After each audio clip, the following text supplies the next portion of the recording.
Welcome to Tattenhall Marina, the Lakeland Leisure haven tucked away in the beautiful Cheshire countryside. I've come down here today to meet Andy, to have a look around this wonderful marina and to have a look at some of the boats they've got here for sale. So this is the interior view of the 60-foot Collingwood semi-trad. Let's talk us through the interior then. What have we got here? So as we step aboard, this is what makes the semi-trad. So as we close this through, I see. So that makes it secure. If you have any pets or if you've got grandchildren, you can keep them in here being nice and secure. I see, and yet that just latches over there. Yeah. To hold it shut. Got it. Yeah, I see. So no kids are going to fall overboard on this boat? Correct. Good. It's always a good thing when children don't fall overboard. Safety's paramount. As we can see here, you've got your Morse controller. Yeah. So you've got forward and reverse, and then you press the button in the centre. Yeah. And that'll disengage it for neutral.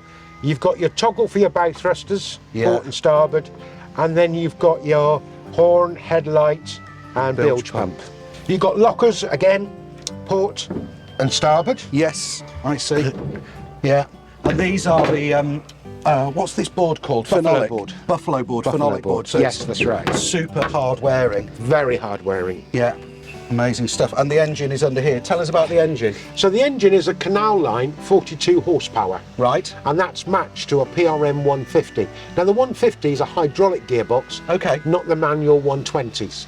And that's one of the most important parts of the engine and the movement of a boat is the gearbox, because you haven't got brakes, so you're relying on your gearbox to brake to stop the boat. I see. So that's why the 150 has become much more popular, because it's a synchromesh. I see. Whereas the 120s was a manual box. I see. Right. So in simple terms, it's like a synchromesh. Right. Okay. But it's still mechanical. It's not an aqua drive. No, it's not an aqua drive. No. Got it. No, got it. No. Amazing. A great seating area back here as well, and with the curved seats. It's got the curved seats, so you can open the doors forward. And there are cushions that go on the seat, which are under the bed. Yeah. In the bow of the boat. Amazing.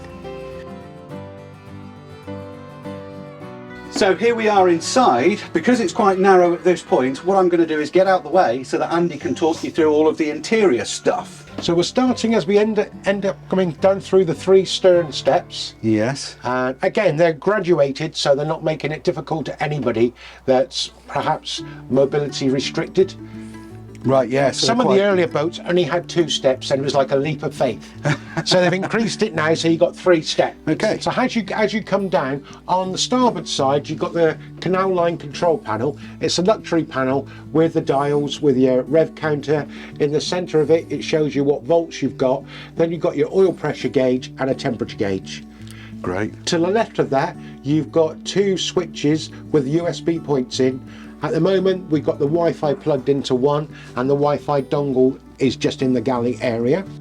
Below again, starboard side, you've got what we call the electrics cupboard. In here, you've got a Victron MultiPlus 3 kilowatt inverter. That's taking your 12 volt up to 230 volts. And also built into that is your charging system to keep your domestic batteries continually charged. Inside also, we've got the MPPT controller. That takes your solar power, and that's controlling it and deciding how much you go to the domestic batteries. You've also got your galvanic isolator in here.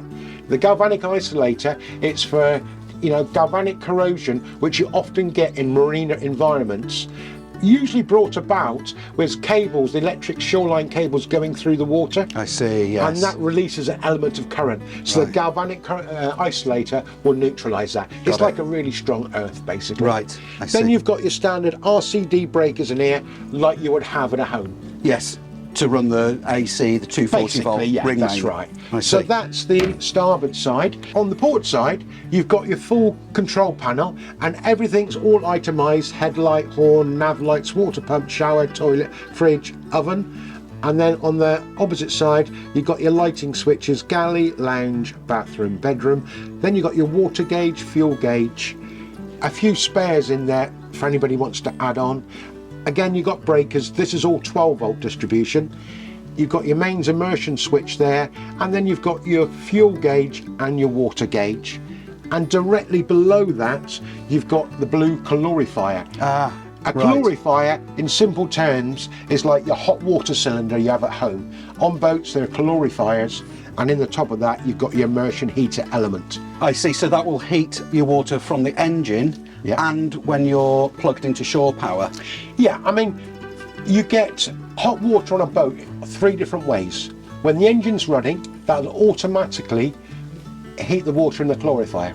Yes. If the engine's not running, but you've got your Webasto central heating running, so that's a diesel boiler, that will heat the hot water. Yes. But if you're in, for example, in the middle of summer, you don't want your engine running, you don't want the central heating running, you just literally trip on the immersion heater, but that'll only work when it's plugged into the 230 shoreline. Yes, of course. It does pull quite a lot of power. Yeah. What have you got? Is there a system on board that means that if you're plugged into shore power and the shore power suddenly trips off, that it doesn't start running the immersion heater off your inboard batteries? It's inbuilt cut-off. The galley is laid out in a very practical setup, with the cooker set into a tall unit and a useful storage cupboard positioned above. Alongside this, the worktop provides ample preparation space, with the hob, integrated microwave, sink and full draining board all neatly arranged. Large side windows bring plenty of natural light into the galley, keeping the space bright and airy. The swan hatch sits directly alongside the galley, offering a convenient way to bring shopping aboard or simply open up the space and let the outdoors in. From here, the galley opens forward into the dinette and lounge, giving a clear sense of flow throughout the boat.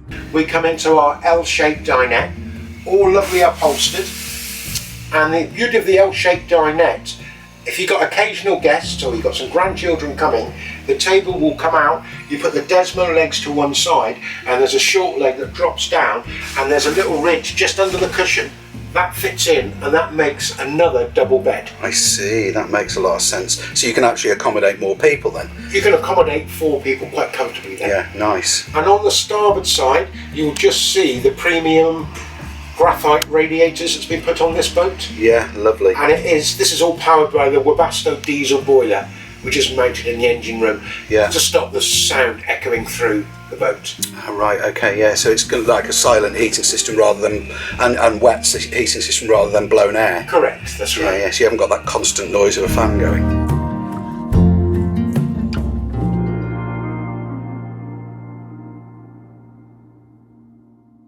Try that. So coming forward from the L-shaped dinette, we come into the saloon. In the saloon, we've got 2 lovely captain's chairs with the footrests, so you can sit back, put your feet up and enjoy the lovely smart TV, which on this boat is an LG 32-inch. The boat has got wireless right the way through it, so you can watch your Netflix, your YouTube, your Amazon Prime and any of the terrestrials that you can pull down through the internet. Right, yeah, that's using the Wi-Fi antenna that you've got on the outside of the boat, which you say has a mobile phone SIM card in it? Correct. And then either side of the media unit, you've got a few shelves there for a few little oddments, just to make it your home. Yeah, absolutely. At the end of the saloon, you've got the obligatory Morso Squirrel stove. Very, very popular brand of stoves for the narrowboat. It is the top end. It's a multi-fuel burner. This one's just under the 5 kilowatts. So if you've got a 5 kilowatt solid fuel stove, you've got just under 5 kilowatt of central heating system. Spray foam insulation throughout the boat. It's going to be never toasty. going to get cold. No, it's going to be lovely. So moving forward then, we've got the heads. Well, is it a heads on a narrowboat? A walk-through bathroom. I see. And the benefit of a walk-through bathroom, you get the extra space rather than going off corridor. You've got a full-size shower with 2 glazed doors, right, magnetic joining in the centre.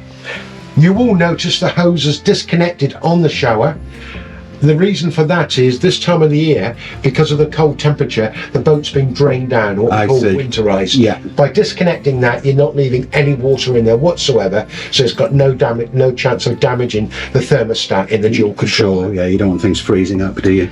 You've got a ceramic bowl Thetford cassette toilet. Right. You've got your raised ceramic bowl wash basin. That's lovely, isn't it? And you've got the matching quartz countertops that you've got in the galley. So it comes together really, really well. Yeah, beautiful. You've got vanity units underneath with ample storage, just to give you a bit of a clue there. Yeah. And another one on this side, put the towels and what have you in. You've got the frosted portholes in the bathroom. Very nice. So little bit privacy. Yeah. You've got frosted doors Yeah. coming in and out. So then we're coming into the bedroom. And the bedroom's at the bow of the boat, because this boat is what we call a reverse layout. Go back 15, 20 years, all boats what we call a traditional layout, and the bedroom would always be at the stern, and then the saloon would be at this end. But things have changed, fashions have changed, and everybody's going for the reverse layout. And I think part of the reason is you've got the double doors, you can open out onto the well deck, a couple of seats out there, you're bringing the outside in, and it just makes it for a far more sociable area. Sure. You've got a queen size double bed here, so that's 4 foot by 6'2", 6'3" in length. Amazing. You've got storage underneath the boat, so you've got a few Underneath the bed. underneath the bed, sorry. You've got a couple of large drawers, and then the end ones are cupboard because you have access for the cassette toilet, so you can take the cassette out. That's why. Oh, so there's no holding tank? No holding tank. I see. So you remove the cassette and empty it It is, manually? and to be honest, Canal River Trust did a census last year, and just over 60% of respondents to the census went through cassette toilets, especially with narrowboats. Wide beam's different. You know, if they did it just on wide beams, it'd probably be 85% would go for pump outs and a very few would go for cassettes. But on the narrowboats, you know, I think because they're out cruising far, far more in the wide beams. Yeah, they don't get to somewhere where they can pump out so commonly. Yeah, Exactly. Yeah, it makes sense. So in the bedroom, you've got the portholes. Like the rest of the boat, you've got the lovely blinds ready to drop down. But the portholes, traditionally, that's where you have in the bedroom and in the bathroom. It's giving the boat a bit of character. Also, you've got reading lights above the bed, high level cupboard above. Then we've got a double wardrobe. Opening the doors, you've got mirrored doors into a double wardrobe. Good hanging space, and there's a false floor in the wardrobe that gives you access to your water pump and that, so good for maintenance. I see, yeah. Storage shelving there for some nice ornaments, again, to make it your home. And then on this side, we've got a lamp on it, you have a picture on it, and a nice little cupboard for your smalls, etc. Great stuff. And then we've got the doors out onto the cratch covered well deck. What's the word cratch? What's the origin of that? The cratch is literally the cover that goes over the top. Oh, right. Where the word cratch comes, no, I don't know. I shall put it on the screen. But a good sized well deck. So in the cratch covered well deck, you'll notice the tubular stainless steel frame. So in the height of the summer, if you're going cruising for any distance and you don't want to keep this up, it's literally quick release down, and they all fold away and they can pop in underneath the bed. Right. The cover comes in 2 separate pieces each side, and then the front part just rolls up, and again, easy storage. Fantastic. And that opens up the whole front